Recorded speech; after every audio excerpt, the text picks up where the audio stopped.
Housefly had been circling for the last few minutes in the bus, though the windows were closed, and odd sight here, it had been silently flying back and forth on tired wings. Janine lost track of it, then saw it light on her husband's motionless hand. The weather was cold. The fly shuddered with each gust of sandy wind that scratched against the windows.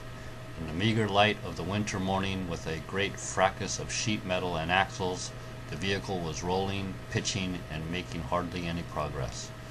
Janine looked at her husband, with wisps of graying hair growing low on a narrow forehead, a broad nose, a flabby mouth. Marcel looked like a pouting fawn. At each hollow in the pavement she felt him jostle against her. Then his heavy torso would slump back on his wide-spread legs, and he would become inert again, and absent, with a vacant stare. Nothing about him seemed active but his thick, hairless hands, made even shorter by the flannel underwear extending below his cuffs and covering his wrists.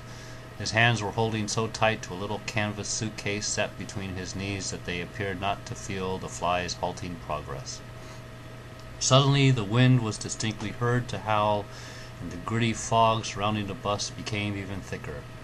The sand now struck the windows in packets as if hurled by invisible hands. The fly shook a chilled wing, flexed its legs, and took flight. The bus slowed and seemed on the point of stopping, but the wind apparently died down, the fog lifted slightly, and the vehicle resumed speed.